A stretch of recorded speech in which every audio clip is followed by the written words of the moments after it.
that money in the meantime. Mm-hmm. I guess as well, like for anyone who's trying to get into like property development, the rent to rent, whatever capacity it is, like we've spoken about already, which is at some point you need some kind of capital, and to a percentage of people, capital isn't something that is readily available right now and then. What from your past and from what you've learned, what would you say are the best avenues to get that capital? So from I'd say obviously investing in yourself originally, whether that be through education, through direct education and going into direct employment, you're going to get that capital because somebody's going to pay you. And then obviously then after that is saving. So investing in yourself, saving, credit as well, like make sure you protect your credit like with your life, because that allows you to leverage. And then, but in terms of raising capital, it depends how much you want to raise, but having sort of tangible goals that you can achieve. So if you're trying to raise £10,000 and you know how much you earn, you know how much you can like readily save to be able to get that, and actually have goals that you're trying to achieve to get like, you know, to work towards that capital. There are like rent to rent, for example, like I said, there's a lot lower capital requirements. You can do sourcing. So for example, if you haven't experience in property, potentially what you can do is you may have all these deals that would work potentially as flips, but you don't have the capital to do them. But it doesn't mean you can't package that deal and sell it to somebody who does, and raise capital that way. If you're qualified, whether it's you're a qualified structural engineer or you're a qualified surveyor, you know, there's different things you can do where you can use your expertise to, you know, to potentially offer a service to somebody within the industry. Whether also another, you know, good footing into the industry is getting into real estate in general. So into estate agencies, you're networking with developers, you're building your network, you're learning about the industry because you're learning about prices, you're seeing what people have done that did work, didn't work. So I think knowledge is key. And then just being able to get back to that sort of that value proposition. Like there's different factors beyond capital. And if you don't have capital, or you think it's going to take you longer to get capital, what can you get in a shorter term or a shorter time frame? Yeah, that's fair. I guess to QDex and Kaz, like, have you ever thought about getting into that property development space? Like, have you thought about the rent to rents? Like, have you at any point thought about getting into that kind of stuff? For me, it's rent to rent. I flared with the idea last year. I thought about it. I spoke to a few people as well, and I said I was gonna start. I was so convinced I was gonna start in like January this year, February, and then my focus just shifted because there's so many things that my mind is thinking of in terms of what I want to do, and I decided to go in a different direction in terms of like cash flow and being able to generate cash flow. But it's definitely something I'm going to revisit. But I don't think I have the capital to commit to that at the moment based on other things I'm doing with the capital I have. So your capital is time. Yeah. Okay, fine. Yeah. And what are you guys? Eventually, yeah. Well, getting into properties, yes. Like investing, buying, selling. Eventually, yes, that's what I want to do as a long-term thing. Not right now. I think I've got other goals that I want to kind of set out, but I've always said yes. And obviously, I already have my first property that I have already. Then we can look at building on that. I guess the main question I actually wanted to ask, because I don't think a lot of people understand it, and I'm hoping you do, Kazy, is how does remortgaging work? So remortgaging is a pretty straightforward premise.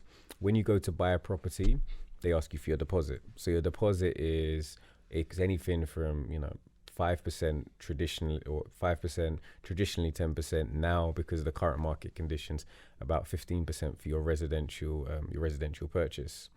If it's a buy to let, it's normally 25% is the deposit you're required. So what the banks look at that is their loan to value requirement. So they call that 75% loan to value is their minimum they'll allow, which means is because of they want that as their security to say, look, if anything goes wrong, we've got your money in the property. So should we have to sell the property, we make ours back. And, then if there's anything left over, they'll give that to you. In terms of what remortgaging means is if we use like just simplistic numbers, if you bought a property for £100,000 and of that you put in a 10% deposit. So you've got £10,000 of your own money in the property.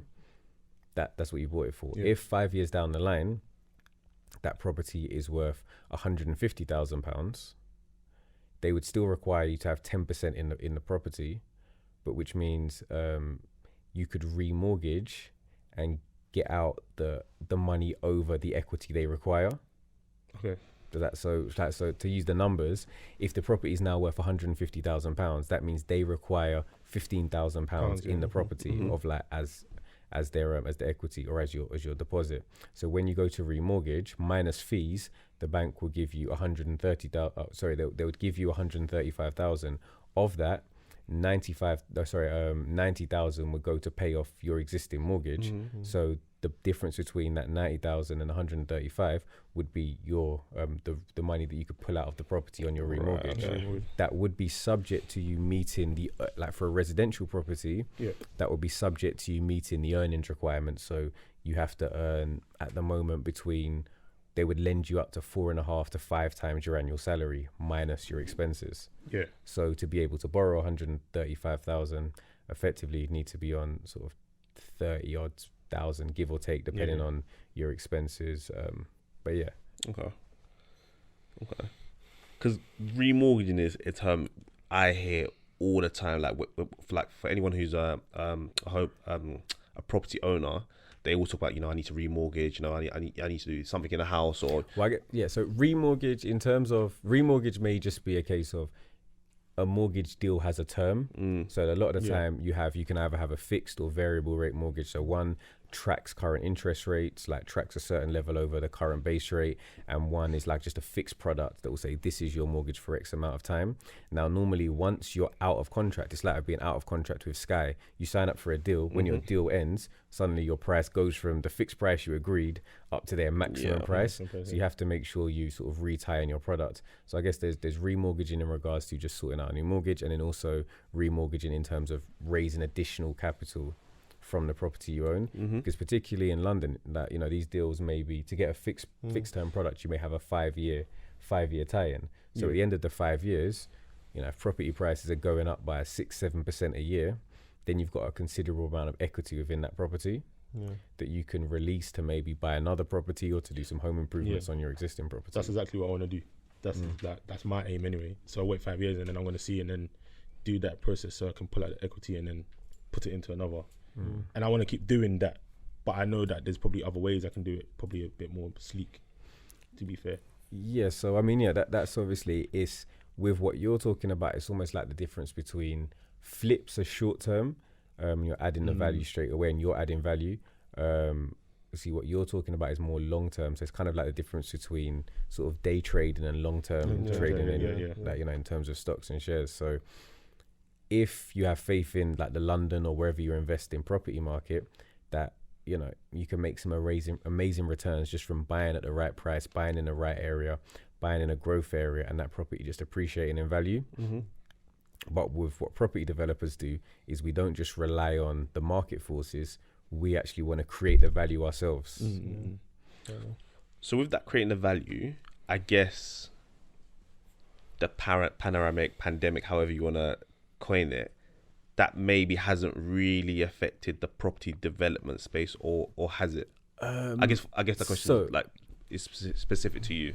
Yeah, so in terms of the impact it's had on me, at the moment, it's not really been detrimental, just because there's been a number of government policies, for example, that have kind of so at the moment property prices have been staying the same or actually slightly growing within London because of a number of things. So there's been the stamp duty holiday, which is effectively like a save on a tax for buying property up to 500,000 for your first home, which you can be saving up to £15,000, and that's not £15,000 on the purchase price, that's £15,000 worth of the stamp duty tax. So that's direct money you save out of your pockets. So a lot of people have been rushing to buy because of that. Also, a lot of the stress factors caused by the pandemic with unemployment haven't been felt as much, because borrowers have been given mortgage holidays. Tenants can't necessarily be evicted. There's still the furlough scheme in place. So there's a lot of government measures that are kind of propping up the economy.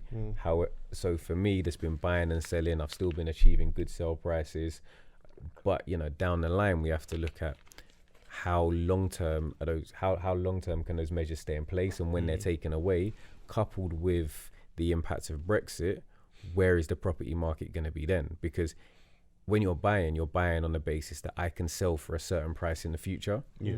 So if that price is no longer achievable because the market's dipped, that's when developers will start to see that, I've lost money on this deal, or I've had to hold something that I wanted to sell. But with me, I try and work off very prudent numbers. So I try and be quite conservative in my estimates. So I work on worst case, and obviously if it's better than that, it's better than that, we smash it out of the park. But if you stay conservative with your numbers, so I work with my background in economics, like I live in my spreadsheets. So I have the price that I'm buying it at, then I'll stress test the deal to say, okay, what if prices go down by 10%? What if my bill cost goes up by 10%? Based on the conservative numbers, that in most cases, it's going to make money. It might not make the most, but it's going to make money. And if it does, it could, if the market goes in a different direction, it could make loads of money. So I'm not necessarily, I don't know what the opposite is. I'm quite risk adverse. I kind of measure my risk quite carefully, which has worked, but also at the same time, somebody that takes more risk, it's all about risk and reward in this industry. It's an investment, and that's the overriding premise of investment, risk and reward, that some people have taken way bigger risks and have seen the way bigger rewards, but it's just kind of obviously down towards your attitude towards risk as a whole. So I guess question, you're kind of like working for yourself, I assume, right now, yes? How do you ensure you have enough for yourself, but you have enough to invest consistently? So I think, that's it. I've only got, with everything, resources, primarily capital. I find I've got a limited amount of resources. So I could have gone and bought X car years ago, or could have gone and bought X family home years ago. But my thing was, managing, would I rather live in a big house and not necessarily have the money to invest versus live somewhere smaller or somewhere in a different area, but have more money to invest and leverage that to be able to say, okay, I'm going to use that money to make money and down the line. So potentially delaying that self-gratification, I think, is one way to really really maximize your growth. Which is so hard because I feel like it's so easy as a human being to want to see short-term gratification in it. I mean, it is hard, but it depends what drives you, what your motivators are. Because I don't begrudge, anyone, or don't look at anyone that wants to spend money quickly if that's what makes you happy.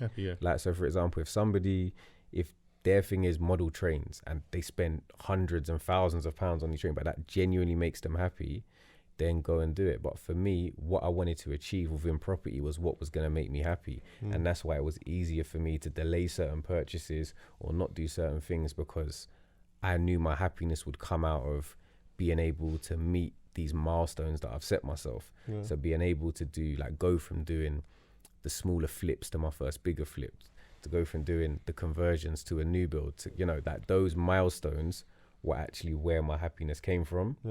And I think I'm blessed in that I actually proper love what I do when it comes to property. So because I enjoy it, I find it a lot easier to not say, let me go and get a nice watch or whatever, because that's not what I enjoy. Whereas even a lot of the time, because I proper like it, it's not really even about the money. Almost the money becomes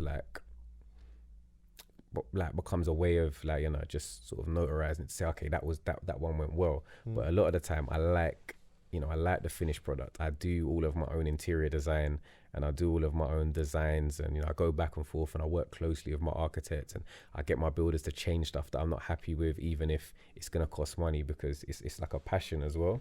So I think loving what you do really helps in terms of delaying, answer your question, delaying that self-gratification in terms of other purchases or other things that could potentially impede your success. So what aspect of it do you enjoy the most though? Because I guess for me, if I was to get into that space, for me, I like how obviously a property looks. So I love going. I won't call it house watching, but I like going to areas where I know that You there's, actually like, go house watching, bro. I like going to areas where I know there's gonna be nice houses, Nice and houses. I'm like, okay, cool. I'm not really a fan of the brickwork. You know, I don't think the drive should be like that. I would have done it this way. Or if I'm looking on Rightmove, for example, on properties, I'll be like, I'm not really a fan of the open plan kitchen. Maybe maybe I'd want to do it this way and that. But what do you enjoy? So for me, like a lot of the stuff I buy is like uninhabitable. So I'll buy somewhere that maybe was probate, which means it's like something that maybe has gone to an estate where somebody's passed, like maybe nobody's lived in the property for years, you know, and being able to turn something that looked like a haunted house or looks like, you know, look crazy. I've bought houses that had foxes living in them, like, you know, proper, like bits of barely roofs in sections, and then going and being able to look at the before and afters and people being wowed by the transformations. Also just creating nice homes. Like, you know, it's a proper nice feeling when you looked at something that was, you know, was terrible like a year ago, and then you just see like a nice family living there, like that you've created a home, like you've created somewhere for people to live. And when I do like developments, whether or not I am doing like a HMO, which is like the house shares, I'm thinking about, okay, if I was living here, like how would I want the ensuite to work? Like, okay, I need a desk. So where can I create like a little desk cubby that means I can still work and this room's going to be functional for me? Or if I'm doing like a big house or flat, it's still like, okay, where would I want the sockets to be if I lived here? And I think having that attention to detail is, you know, is really enjoyable. And then there's not little, but for me, big other things that, you know, I enjoy within property that you can't really put a value on. So when I'm doing the conversions, if the property's of a certain size, when you do it, like, so let's say, for example, I've turned number 100 Brighton Road into flats. It can be 100 Brighton Road, or I can rename the building. So I've got buildings that like I've named after like my late grandmother.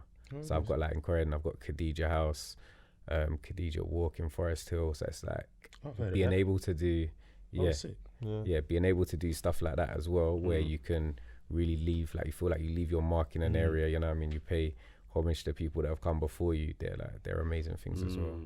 That's dope.